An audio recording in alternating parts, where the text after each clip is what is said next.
শুনছিলেন দেশ বিদেশের খেলার সবশেষ খবরগুলো এক নজরে আপনাদেরকে জানিয়ে দেওয়ার চেষ্টা করলাম। আমরা আজকে বিজয়ের দিনে বিজয়ের আনন্দ নিয়ে কথা বলবো। আপনারা শুনছিলেন যে বাংলাদেশের ছেলেরা ওয়েস্ট ইন্ডিজের মাটিতে প্রথমবারের মতো ওয়েস্ট ইন্ডিজকে টি-20 ফরম্যাটে হারিয়েছে, যে ফরম্যাটে বাংলাদেশকে নিয়ে খুব বেশি আসার কথা ছিল না। তারপরেও বাংলাদেশ সেখানে জিতেছে, দারুণ শুরু করেছে।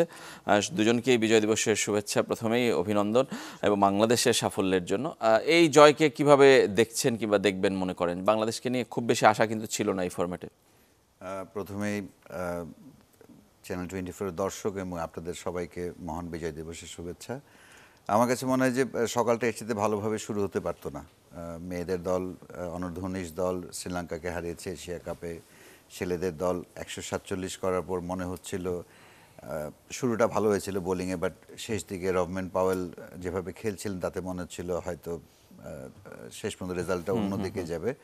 বাট এটা খুব আনন্দের। আমি বলবো না যে টি-20তে বাংলাদেশ দল খুব ভালো হয়ে গেছে, বাট আমার কাছে মনে হয় যে একটা বিশেষ দিনে বাংলাদেশ দল যে উপহার এই জাতিকে দিয়েছে সেই জন্য তাদের অভিনন্দন জানাতে চাই বিশেষভাবে। অবশ্যই। সেকেন্দার আলী, সবাইকে বিজয় দিবসের শুভেচ্ছা, মহান বিজয় দিবসের।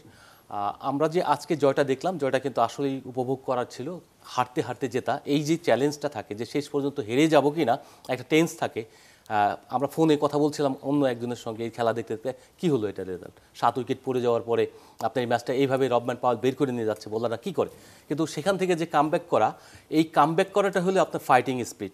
এটা যখন আপনি ধরে রাখতে পারবেন, কন্টিনিউ করতে পারবেন, তাহলে আপনি যে কোনো কন্ডিশনে যে কোনো জায়গায় জেতার সক্ষমতা দেখাতে পারবেন। আজকে যেটা আমার কাছে সবচেয়ে ভালো লেগেছে সেটা হলো আপনার, যেহেতু কন্ডিশনটা একটু বোলিং ফ্রেন্ডলি ছিল, মানে স্পোর্টিং, কিন্তু বোলাররা ভালো করছিল। বাংলাদেশে ওয়ানডেতে যেটা হয়নি সেটা হলো যে স্পিনাররা ওরকম এফেক্টিভ ছিল না, যার ফলে কিন্তু আপনি ভালো রান করেও আপনি ডিফেন্ড করতে পারেননি। আজকে যেটা হয়েছে, অল আউট বোলিংটা হয়েছে আপনার। একটা তাসকিন ব্রেক থ্রু দেওয়ার পরে আবার যেটা হলো আপনার অফ স্পিনার মেহেদি কিন্তু দুর্দান্তভাবে বোলিং করে একদম পুরো গেমটাকে নিজেদের কন্ট্রোলে নিয়ে এলো। ওখান থেকে যে ম্যাচটা বাংলাদেশ হাতের মুঠোয় নিয়ে আসছে, এটাই হলো চ্যালেঞ্জ, এটাই হলো জয়ের আনন্দ।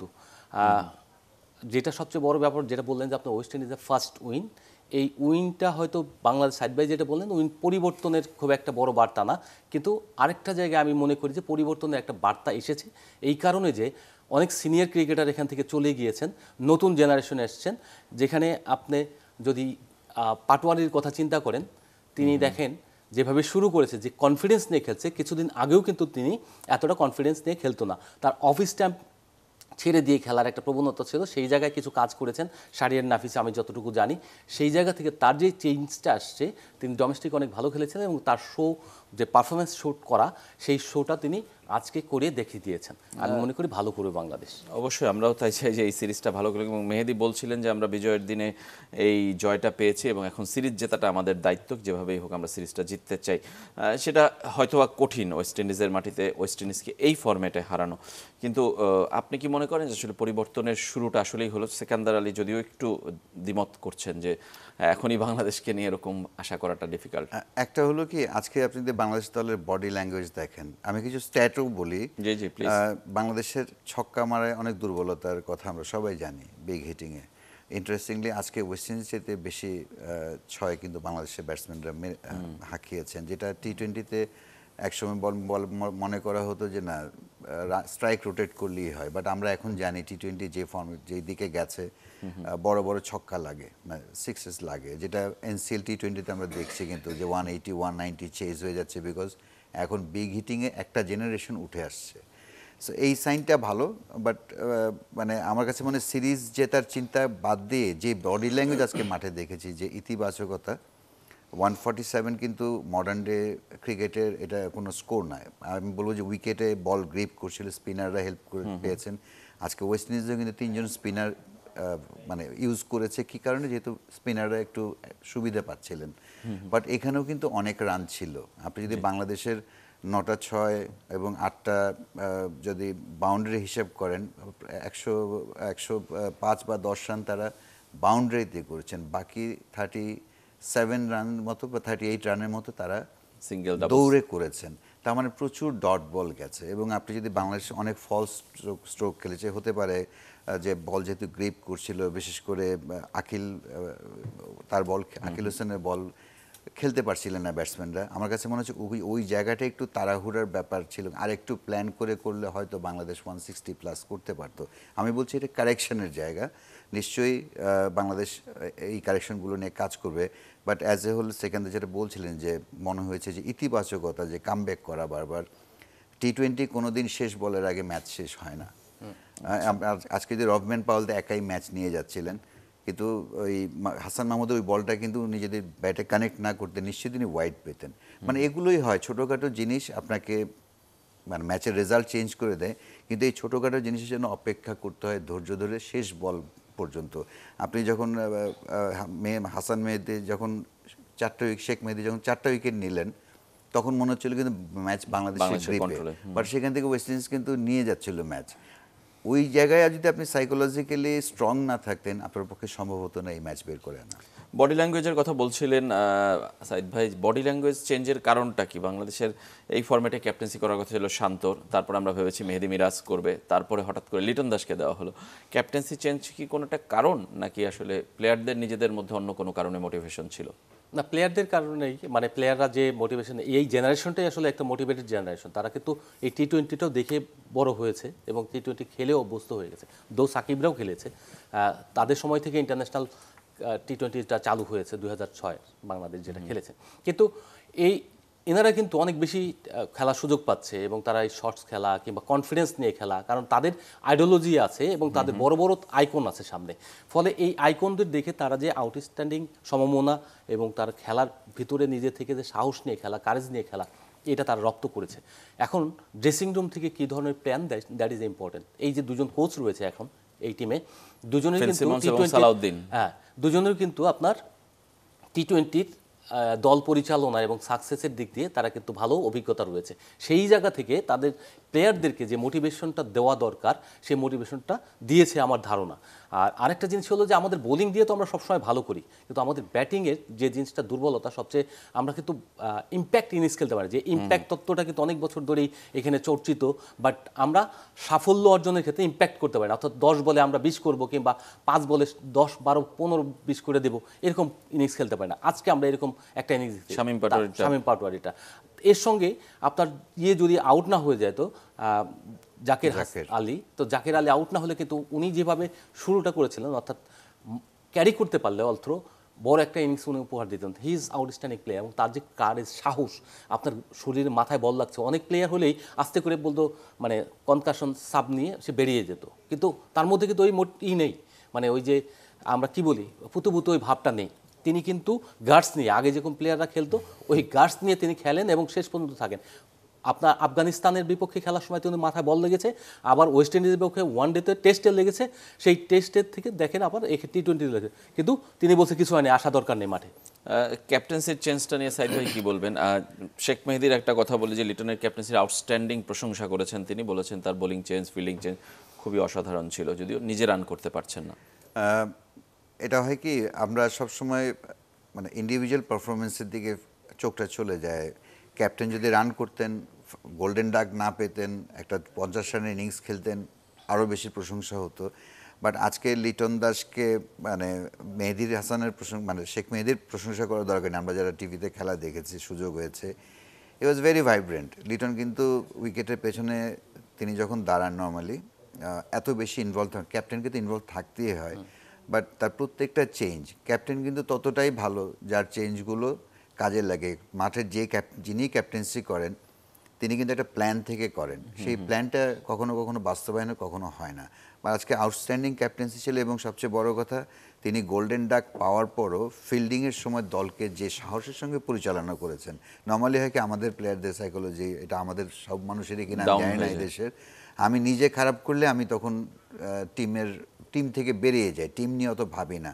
আমি সবচেয়ে বেশি নম্বর দিব লিটন দাসকে আজকে এই কারণেই যে তিনি ব্যক্তিগত ব্যর্থতাটাকে ভুলে দলকে নিয়ে পরিচালনা করেছেন। আজকে লিটন দাস যদি সেঞ্চুরি করতেন এবং তার দল হারতো, ওই সেঞ্চুরির কিন্তু কোনো ভ্যালু নাই। আজকে লিটন দাস 0 করেছেন এক বল খেলে, দলকে জিতিয়েছেন, বা প্ল্যানিংয়ের তো হি ওয়াজ দি লিডার। এবং আপনি যদি দেখেন মানে ওয়ানডে সিরিজে ফিরে যায়, বাংলাদেশ 327 করে জিততে পারেনি, 294 করে জিততে পারিনি।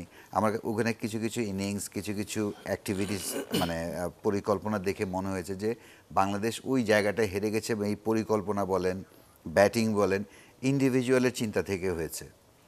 আজকে ধরেন শামীম পাটোয়ারি অনেক দিন পর টিমে ঢুকেছে, তার কিন্তু 13 বলে 27 করা দরকার ছিল না, তিনি 13 বলে 15 করে কিন্তু একটু রিস্ক ফ্রি খেলতে পারতেন।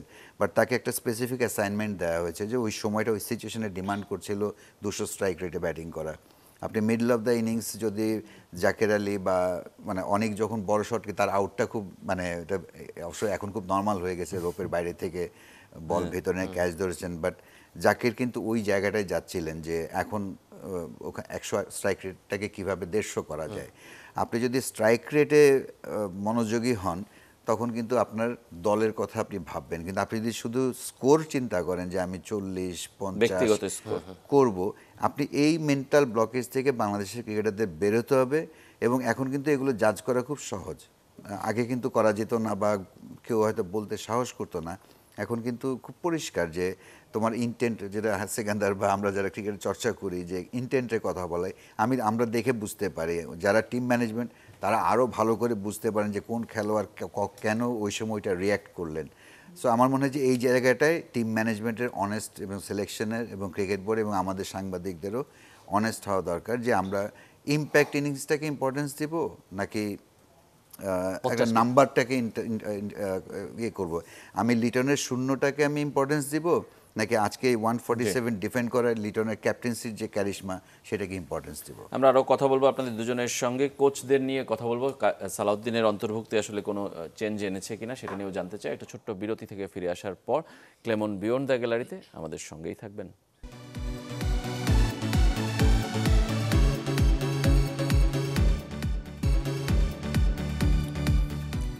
বিরতির পর আবারও ফিরে এলাম ক্লেমন বিয়ন্ড দ্য গ্যালারিতে। আমরা কথা বলছিলাম বিজয়ের দিনে বাংলাদেশের ক্রিকেট বিজয় নিয়ে। আমাদের সঙ্গে আছেন দুজন অতিথি, সেকান্দার আলী এবং সাইদুজ্জামান। বিরতির আগে আমরা প্রশ্ন রেখেছিলাম যে সালাউদ্দিন বাংলাদেশের সিনিয়র অ্যাসিস্ট্যান্ট কোচ হিসেবে জয়েন করার পর আসলে সেটার ইম্প্যাক্টটা কি, চেঞ্জ কি, ভিজিবল কোনো চেঞ্জ কি দেখা যাচ্ছে কিনা? ডেফিনেটলি ভিজিবল চেঞ্জগুলি রয়েছে। সেইটা আপনার ব্যাটিংয়ে কিন্তু সবচেয়ে বড় ইম্প্যাক্টটা আপনার দেখতে পাবেন। সেটা হচ্ছে কিভাবে আগে ব্যাটাররা যেভাবে আপনার যে অ্যাপ্রোচ নিয়ে খেলতো তার থেকে কিছু কিছু ব্যাটাররা কিন্তু চেঞ্জ হয়ে গেছে। নিজেরা ওই কোচের যে ইটা থাকে, একটা গেম প্ল্যান থাকে, প্ল্যানিং থাকে, কিংবা মাঠের প্র্যাকটিসের সময় সেশনগুলি যে হয়, সেশনগুলিতে যে পার্টিকুলার কিছু স্কিল থাকে, সে ওই ছেলেটা কোন পার্টিকুলার স্কিলে দুর্বল। বোলাররা, বিশেষ করে বোলার, আপনি যদি টেস্টের দিকে খেয়াল করে থাকেন, টেস্টে আমরা সেকেন্ড টেস্টটা জিতেছি, আমাদের বোলাররা যে আউটপুটটা দিয়েছে ব্যাটিং স্পেশালি, তারা কিন্তু কিছু পার্টিকুলার কাজ করে। তোমাদের রান করতে হবে, 10 হলে করতে হবে, 20 হলে করতে হবে, কিংবা তুমি 10টা বল খেলে দিয়ে আসবা। এই যে মেন্টাল সেট আপ তৈরি করে দেওয়া, that was great thing. Another thing is আপনার যেটা হচ্ছে যে ব্যাটিংয়ে তাদের পার্টিকুলার কিছু গিয়ে শট খেলে দিয়ে চলে আসা, আউট হয়ে যাওয়া, ওটা না। বলগুলি কীভাবে, কে কোন ছেলেটা দুর্বল কোন জায়গায়, তার ফুড ওয়ার্কগুলি ঠিক আছে কিনা সে জায়গায়। সৌম্য সরকার বলেন, সৌম্য সরকারকে কনফিডেন্স দেয়া, এই কনফিডেন্সটা আমি যতটুকু জানি সালাউদ্দিন দিতে পারে। তারপরে শেখ মেহেদির কথা, এই যে কনফিডেন্স দেওয়া, যেটা খালেদ মাহমুদ বলেছেন যে সালাউদ্দিনকে ব্যাটিং কোচ করা খুবই একটা ভালো সিদ্ধান্ত হয়েছে, যে কারণে ব্যাটিংয়ে আমরা পরিবর্তনটা দেখছি। আমরা হারছি, বড় রান করছি, কিন্তু আমরা বড় রান করছি। তার মানে হচ্ছে যে আমরা এই যে 300 টাচ করছি, আমরা হেরে গেল বোলিংয়ের কারণে বা কম্বাইন্ডলি আমাদের স্পিন ফায়ার করে নাই বলেই হয়তো আমরা হেরে গেছি। কিন্তু এই যে 300 রান করছি কিংবা 300-র কাছাকাছি যাচ্ছি ওয়েস্ট ইন্ডিজের কন্ডিশনে, ওদের ফাস্ট বোলিং ডিফেন্ড করে, তারপরে ওদের স্পিন যে কোয়ালিটি, দু একটা স্পিনার আছে তাদেরকে ডিফেন্ড করে, তো এইটা হলো পজিটিভ ইম্প্যাক্ট। এই যে ব্যাটাররা যোগ হয়, এই যে সালাউদ্দিনের কিছু করে, আর মন খুলে প্লেয়ারের কথা বলতে পারছে, নিজের কোনটা বুঝলো, ফিল সিমন্স কি বললেন সেটা পারফেক্টলি বুঝলো, কিন্তু সালাউদ্দিন হয়তো নিজে এগিয়ে এসেই বললো এটা বুঝতে পারছিস তো তুই। ওনার কমিউনিকেশনগুলো তো এরকমই। উনি আবার মাস্টার না কোচ হিসেবে, ওই যে কিছু থাকে মাস্টার কোচ আর কিছু থাকে হলো মানে দূরত্ব বজায় রাখেন না। উনি হলো ফ্রেন্ডলি কোচ, মানে একটা রেসপেক্টও আছে, আবার সবার সঙ্গে খুব আন্তরিকতা নিয়ে কথা বলেন, যেই কারণে বাংলাদেশে এরকম করছে। আমি মনে করি আরও যে 15 বছরটা যে যারা ক্ষমতায় ছিলেন, তারা যে নাজমুল হাসান পাপনদের সময় ক্যারি করলে বাংলাদেশের খালিদ মাহমুদ সুজন হোক কিংবা অন্য কোনো কোচ হোক, বলছেন যে দেশি কোচদের আরো আগে ইনভলভ করা উচিত ছিল, করলে আজকে আমরা অনেক ভালো জায়গায় থাকতাম। এত সমস্যা। সাইদুজ্জামানও কি একমত যে দেশি কোচদের ইনভলভ? আমার কাছে যেটা মনে হয় যে অবশ্যই, যেহেতু আমাদের আসলে কিছু জায়গায় আমাদের ঘাটতি আছে, ল্যাঙ্গুয়েজ একটা বিশাল ব্যারিয়ার আপনি যদি শুধু অস্ট্রেলিয়ান বলেন আর যে দেশের ইংলিশ বলেন, প্রবাবলি আমাদের দেশে পাকিস্তান বা ইন্ডিয়ার কোচ হলে হয়তো আমাদের প্লেয়াররা অনেক সহজে কমিউনিকেট করতে পারতেন, বিকজ কালচারালি আমরা হিন্দি বা উর্দু কাছাকাছি, কিছু একটা বেশি দ্রুত অ্যাডপ্ট করতে পারেন। অস্ট্রেলিয়ান বলেন, ওয়েস্ট ইন্ডিয়ান বলেন, ইংলিশ ব্রিটিশ বলেন, এদের মাইন্ডসেট একরকম, এরা ছোট থেকে এদের বেড়ে ওঠা একরকম, আমাদেরটা টোটালি ডিফারেন্ট। এবং আমাদের যে group of players international cricket খেলেন এই যুগে, আমি 80s 90s যাচ্ছি না, বিকজ তখন বুয়েটের স্টুডেন্টরা খেলতেন, ঢাকা ইউনিভার্সিটির স্টুডেন্টরা খেলতেন, এখন একদমই সাধারণ পরিবার থেকে উঠে আসা সন্তানরা ক্রিকেট খেলছেন। সো তাদের আপব্রিঙ্গিংটা, তাদের ম্যাচুরিটিটা, এটা ধরতে পারার জন্য একজন লোকাল গাইড খুব দরকার, এবং সেই গাইডকে অনেস্ট হতে হবে। আমি যেমন সালাউদ্দিনকে আমি জানি, আমি খালেদ মাহমুদকে জানি, তারা একদমই আজকে কত বছর, অনেক বছর খেলা ছাড়ার পর থেকেই তারা হাতে কলমে ওই নানা বয়সী ক্রিকেটারদের খেলাটা শেখান, এবং ওই শেখাতে শেখাতে হয়েছে কি, এই জেনারেশন যারা খেলছে প্রত্যেকের সঙ্গে এদের মেন্টাল একটা যোগাযোগ আছে। এরা এই দুজন অন্তত, আমি বাকিরাও জানতে পারেন আমি জানি না, বাট এই দুজন সম্পর্কে আমি বেশি জানি বলে বলছি। তারা প্রত্যেক খেলোয়াড়ের সাইকোলজি, কাকে কোন ভাষায় বললে তার কাছ থেকে বেস্টটা আনা যাবে, শুধু ক্রিকেট শেখানো না, আপনি অনেক প্রিপারেশন নিয়ে পরীক্ষা হলে গেছেন, কিন্তু আপনি nervous kind of person. So আপনার এই নার্ভাসনেস থেকে আপনি কোয়েশ্চেনের উত্তর দিতে পারছেন না, বাট আপনাকে যদি এমন একজন মেন্টর আপনার কাছে থাকে যার একটা কথায় আপনার মন থেকে নার্ভাসনেস চলে যাবে, ইল ডেলিভার বেটার। আমার কাছে মনে হয় এই দুজন এবং আরও কেউ কেউ থাকতে পারেন, এবং এটা শুরু থেকেই আসলে একজন বিদেশি কোচ, কারণ বিদেশি কোচও কিন্তু সেম ল্যাঙ্গুয়েজে, ডিফারেন্ট ল্যাঙ্গুয়েজে ট্রিট করতে পারবেন না প্লেয়ারদের। সো লোকাল একটা গাইডেন্স সবসময় দরকার ছিল। গুড থিং যে শুরু হয়েছে, আমি মনে করি এটা কন্টিনিউ করব। মানে আমার প্রশ্ন যে তাহলে কি হেড কোচের দিকেও কোনো একদিন বাংলাদেশ যাবে? এটা হেড কোচটা হয় কি, হেড কোচটা আবার ডিফারেন্ট লিগ, সেটার জন্য প্রস্তুতির একটা প্ল্যাটফর্ম তো তৈরি হলো। সালাউদ্দিন সিনিয়র অ্যাসিস্ট্যান্ট কোচ হয়েছেন, মানে তার পরের ধাপই হলো হেড কোচ।